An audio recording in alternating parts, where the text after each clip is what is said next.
Hi, this is Carmen Battaglia, and with me is Joe Bihari. We're going to spend a little time talking about this famous dog, Rex, how Joe got it, and when he came to the country. Just in way of background, though, Joe brought the dog out of Hungary. Joe was a refugee at the time, and talked a wonderful lady into letting him have this puppy when he was 4 months old. Joe, why don't you tell us how you saw this puppy, where he was, and what you had to go through to talk this lady out of the dog? Well, I spotted this 4 months old young male puppy in the street with a young lady, and when I saw him, you know, I just really get excited because of the structure and attitude and beautiful coat on him, and then just turned my understanding at that time, you know, how the shepherd really I like to be. And then and I talked to the lady, and I said, you really have this dog, but I really like to have him because it's, you know, the dog what I like very much. And then she said, oh no, that's not possible, because my husband giving it to me, it's a birthday present, and I'm never going to part with it. Well, I tried to talk to him and her again, but it's just, you know, really she never budged. But then I went back again and again, and so many times I went to her place, and then different stories, different tricks, different this and that, you know, try to talk her into it. And but it's never was any chance.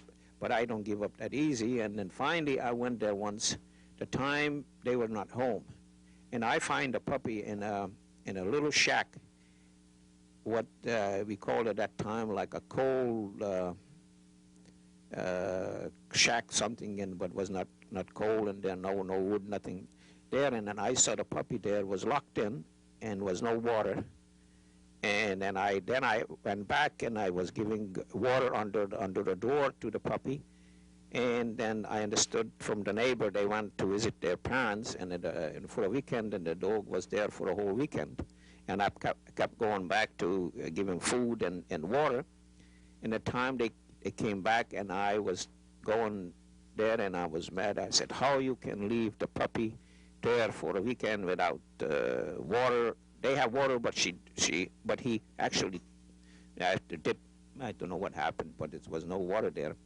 But anyway, then when they let the puppy up, and I saw the puppy was going up to the faucet and was kept drinking water, you know, so long. I said, you see, this dog suffered so much because it had no water. And that's convinced the lady. I said, you're going to go again to your parents. I said, you leave the dog here, you're going to find him dead someday. And I said, how you can do that to the animal? And I said I would take care of the dog, and I understood she wanted a small dog, a dachshund, and I bought the dachshund in case if she changed her mind. I already have a dachshund there and money to in case if she gonna change her mind. And I said I so happen to have a dachshund, and I said I understand you like a smaller dog. I said why don't we make some kind of change, and the dachshund you can take it with you, and then big shepherd you can't, and that's what convinced her. Finally I bought the dog, and I was the happiest person in the world. All right, that's how you got the dog. Now, how did you get out of the country? You were captured, you escaped, and you re-escaped. What happened there? Well, in 1956 we had a revolution, and prior to that I tried to escape from Hungary because of I always wanted to come to this country, and at that time they captured us in the border, and they took us back, and then but at this time we had a revolution, and we had a chance, but we only decided in our last minute because of we thought we were going to win in the revolution, but at the last minute the Russian came back and took over, and at the time we decided to escape. And then we decided like one night, and we was leaving early morning, and a whole bunch of us, 13 people with 3 kids, and we started out up from Miskolc to Budapest by train, then from Budapest, then by train to get closer to the border, an Austrian border again. Then Rex came with us because I wouldn't leave him behind, but I had other dogs, and I had a largest shepherd kennel in that time in Hungary because they was not allowed individual people to breed or have a lot of dogs. And I left them, all the dogs behind with my brother was there taking care of them. And we get to the border with a bunch of people, and then the time we stayed in at a barn by closer to the border, and more people came, and everybody was complaining about the dog, and oh, the dog gonna bark, the dog gonna do this, and we're gonna capture it because of the dog. And then I said, oh no, the dog is trained, and I will go ahead, and then we'll tell us, and if anybody ahead of us. And they don't believe me, but I was, again, very stubborn about it. And I said, no, the dog stay. And then I said, if you people don't want to come with us, it's all right. We had our group and know about my dog, and they was trusting me and everything. But anyway, the other people stick with us too. Well, there you were, 13 people, 3 children, and a dog, trying to escape from the country. It's in November, it's rainy, it's wet, it's muddy, and as you're coming down this lonely road, the dog suddenly alerts and begins to growl. You stop, everyone lays down in the mud to not be seen. That must have been a frightening time. What happened? Then we, for a while we waited, and the time the dog still was marking, somebody was ahead of us and not going to the left or to the right or coming toward us or go away, because he still was telling that there was a stationary thing was there. Then we decided, I ordered everybody, we're going to go back, and we took another road. We took a big circle, and we took another route toward west again. And at the time we find barbed wires and all the things, now it was a border, we went over that. And then the time we was other side, we in the Austrian side. And then we heard some shot and back there and shooting at night. And then we assumed, it was somebody tried to take the same route, and then the Russian, because by that time a Russian was in the border. But anyway, and we find the bunch of straw pile there, and then we knew at that time we was in the Austrian side, and we went to that straw pile, and because the children was cold, because we had to carry them in a blanket because they was not able to walk in the farmland, and then their feet was cold, but we told them don't cry or don't do anything because of the Russians on the border. We all was afraid of the Russians and that time, and then they was very quiet. But the time we knew we was on the other side, and they started to talk and crying because they had the feet cold, and we took the shoes off and everything.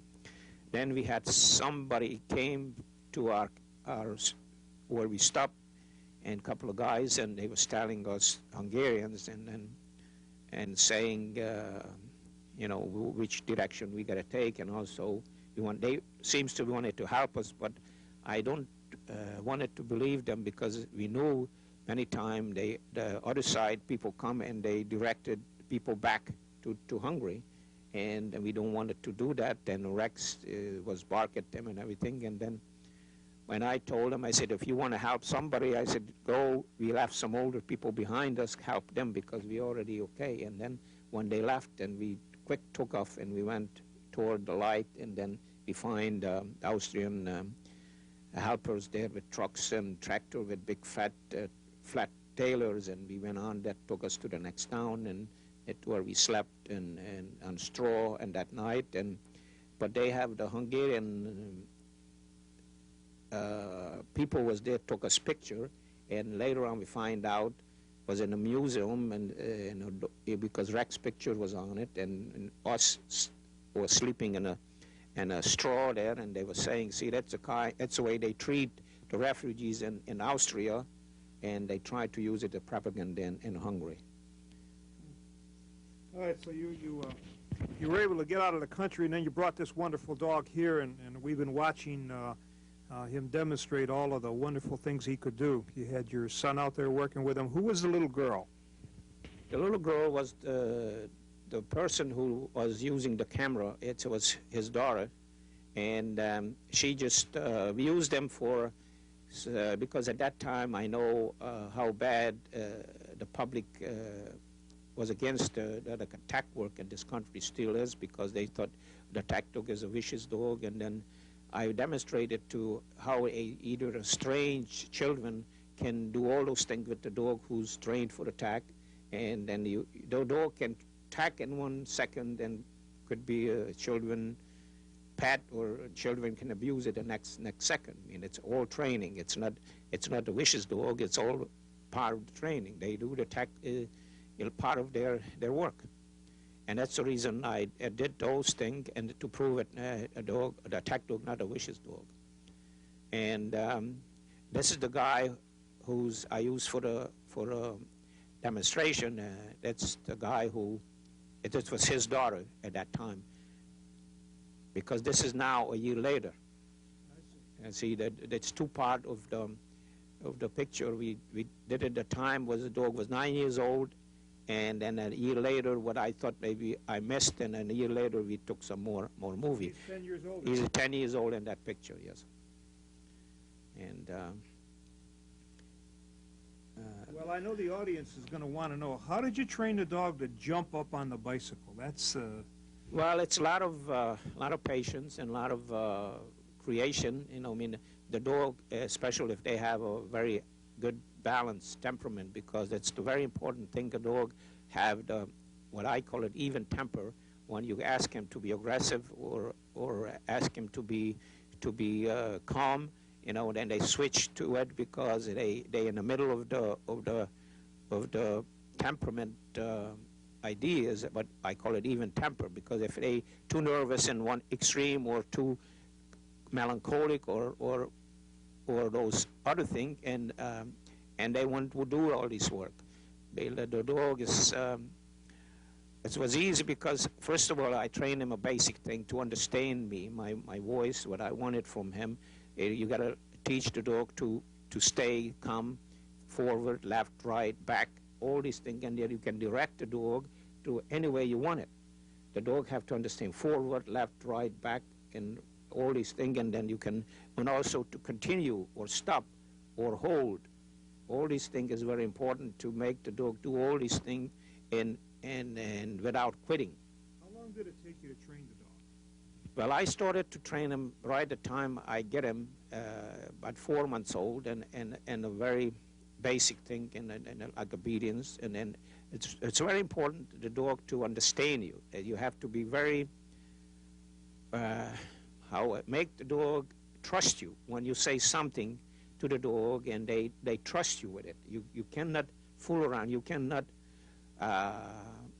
say things, and the dog is not be able to do it, and then he's not going to trust you with it. You got to make a judgment before you order him or you tell him to do something. It is possible of that dog to be able to do that.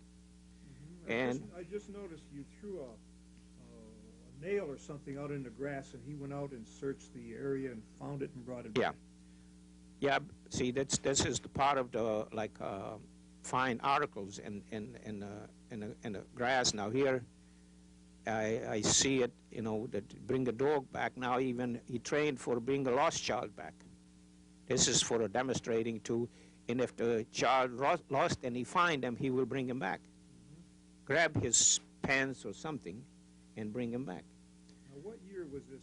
Now, this one is a beginning of the earliest, and then it was 1958, 59, and this is the two part of the film where the dog is younger, and that was shot by the different cameramen. It's better camera, and then was a better picture, and that's the one. Is again, some of the working is again the same thing what we saw before, except he's younger.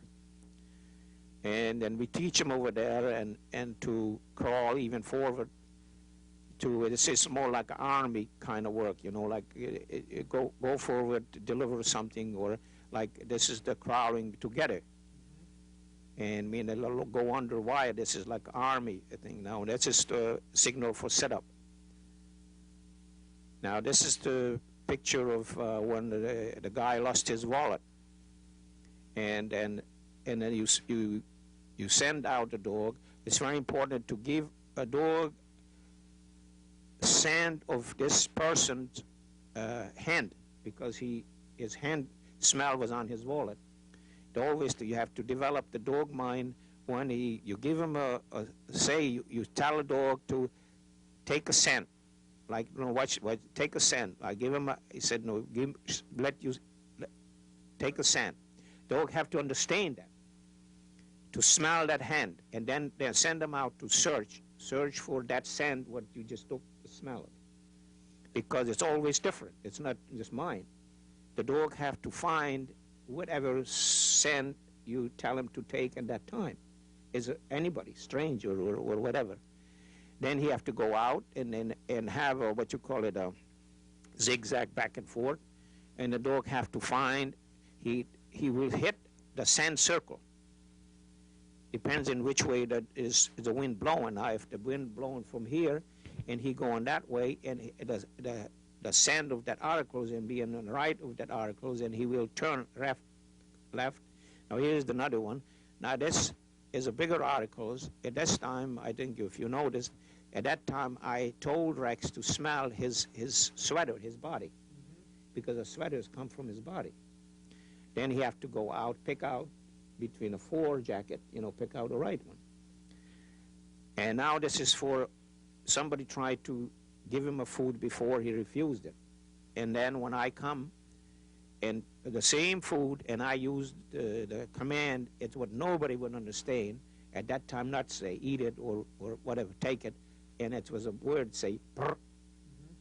That was just developed for that particular thing. Now the dog walked up this ladder without any difficulty. There he's going down. Yeah. How long would it take an average person, if you had an outstanding dog, how long would it take to do that? Well, I mean, it's hard to say the timing, because of the person, how the person is capable to follow through. How long did it take you? Well, I mean, I cannot. I mean, when the dog was like a year old, by that time he was doing all these things. Now look, watch this. It's no other dog is doing it anywhere. This is between this jump and the other one is about 8 feet, and this height is 8 feet. And I mean, we had a couple other dogs the time I was in Hungary doing the same thing, but I don't know if they do it today in Hungary or in any other country. Now here is the dog. It have to go over the fire, say. And he jumped over the fire because it was part of the fire rescue demonstration. This is my first litter. Was out of Kobil's Jida in champion Wotam from Ritterbach. Now this is the apple tree, and it's just about the final. Now it's you demonstrating a cigarette break, because I was in a Garrymore show and it was a Winston commercial, and then they asked me if I can do that, and then I made him do it right at the show.